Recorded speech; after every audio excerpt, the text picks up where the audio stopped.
Kegiatan sosialisasi bantuan hukum kepada masyarakat Desa Pasir Tenjo, Perabu Banten Pandeglang. Tujuan pelaksanaan penyuluhan hukum ini adalah untuk mewujudkan kesadaran dan kepatuhan hukum dan peraturan perundang-undangan bagi masyarakat, sehingga setiap anggota masyarakat menyadari dan menghayati hak dan kewajibannya sebagai warga negara dan dapat mewujudkan dalam kehidupan sehari-hari.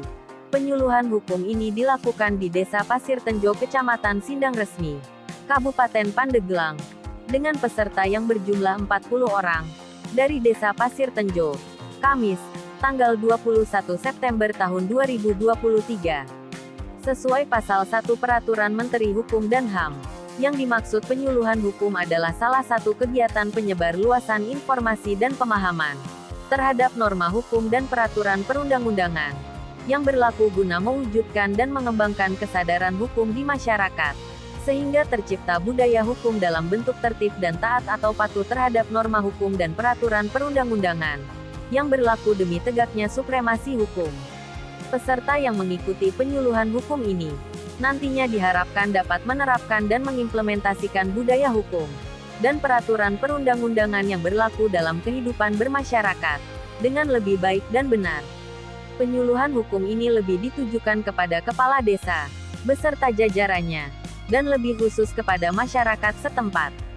Dan materi yang disampaikan adalah materi yang berhubungan dengan hukum pidana, hukum perdata, hukum perkawinan, dan hukum agraria.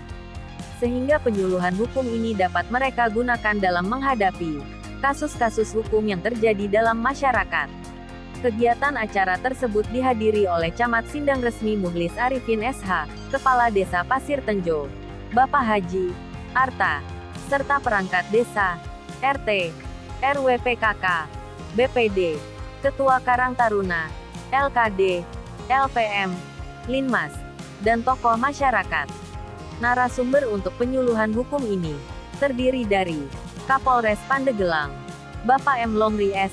SH, dari Kejaksaan Negeri Pandeglang, William Markus Sebastian SH.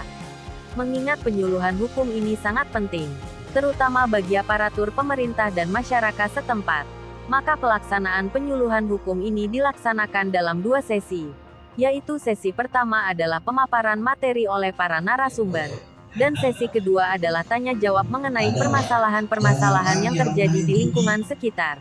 Reporter Global Reset TV Pandeglang Iwan Kejes mengabarkan.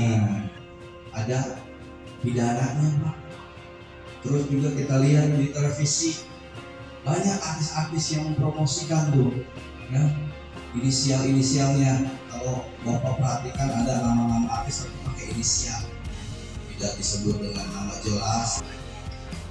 Padahal mah simple ya, handphone orang cina gitu, alat orang cina, rugi orang, gitu kan? Ada aturannya negara ya, jadi hukum orang, semua orang baik.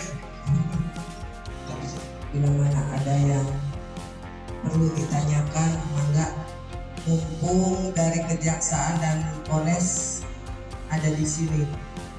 Kalau nggak ada yang nanya nanti ditanya ya. Kalau nggak ada yang nanya nanti ditanya.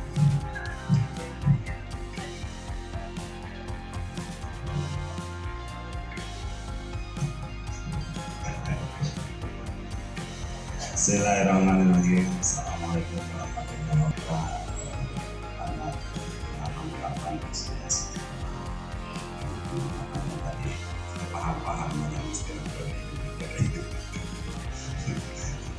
Baik, Pak, saya tertarik dengan menakutkan secara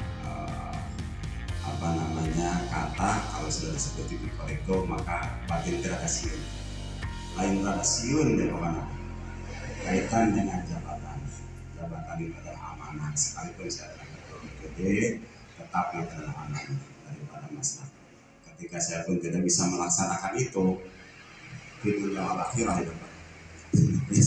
Nah, dalam hal ini saya mohon oleh Bapak dijelaskan dari 4 hal itu. Yang mana? Yang pertama adalah partisipatif, coba ya. Kemudian ada akuntabel, ada transparansi.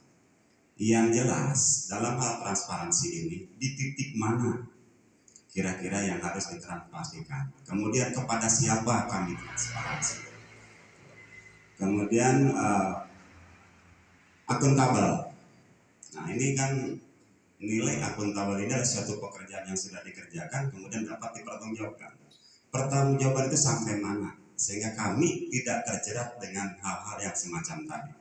Yang saya akui Pak dalam pelaksanaan tugas seorang BPT itu adalah pintu masuknya yang kata Bapak tadi, itu administrasi. Ya.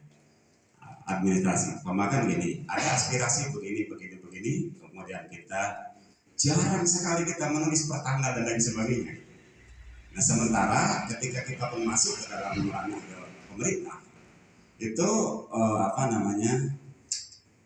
di tanggal berapa lain sebagainya kadang-kadang salah.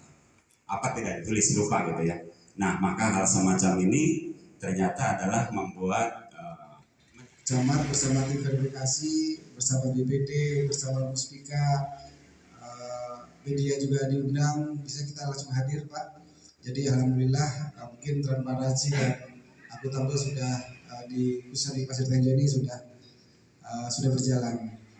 Tahun ini kalau nggak salah beli 6 bulan dia, di tahap awal kita beli mobil siaga, kemudian tahap 2 baru kemarin pembangunan fisik cor ya, dan bantuan dari Banprop itu yang paving di ya masih ingat soalnya baru mungkin 2 bulan yang lalu kita ke sana. Jadi ya masyarakat mangga untuk menyampaikan masukan-masukannya, saran-sarannya agar pembangunan mungkin punya usulan desa-desa mana saja yang kampung mana yang sepertinya untuk Pasir Tenjo ini udah fisik sudah semua ya Pak Lurah ya? Atau masih ada? Berarti ada tahap 3 ya? Ya mungkin karena jalan mungkin punya satu PR itu jalan Cipanginuman ke arah Lebak Pak Lurah ya? Alhamdulillah. Ya ini tanggung jawab saya, insya Allah akan saya dorong tahun 2024. Kalau untuk perubahan kemungkinan belum bisa Pak Lurah ya, jadi akan kita dorong di tahun 2024. Semoga di tahun depan itu bisa selesai sampai dengan batas Kabupaten Lebak ini. Terima kasih, itu saja.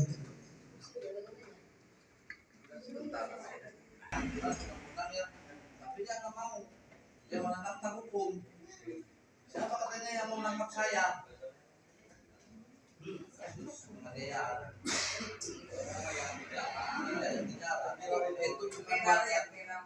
Itu bukan warga saya. Itu dia. Emang istrinya orang sini. Ya selama dia baru beberapa bulan di sini ada perbedaan. Walaupun bukan masalah saya, cuma istrinya yang menangkap. Iya, codeng. Bukan kita nggak bisa memberesin, tapi dia yang itu gimana lagi? Pilihan itu gitu. Iya. Satu, yang kedua kadang-kadang ini masyarakat tadi mau sudah bilangin turun. Ini jalan baru dibangun, baru beberapa hari jalan ini mau dipakai Pak. Langsung sama masyarakat makanya saya sering komplain sama masyarakat. Saya minta tempo 2 minggu aja. Ternyata saya sampai dapat Pak udah turun, verifikasi turunin, biar langsung dipakai sama masyarakat. Udah, saya usahakan itu cepatnya walaupun 2 minggu itu harus nunggu 2 minggu kan keras. Ternyata kan masyarakat itu udah mau sampai. Akhirnya saya panggil tim verifikasi, udahlah kalau sudah dipanggil tim verifikasi. Nah, kalau serah terima kan dengan masyarakat itu silakan dipakai sama masyarakat. Jadi saya juga sebagai kepala daerah mau punya beban. Kalau belum MDST kan rusak, tapi kan tanggung jawab kita makanya saya undang tim verifikasi PD, Pak Camat. Itulah itu yang bisa saya sampaikan kalau saya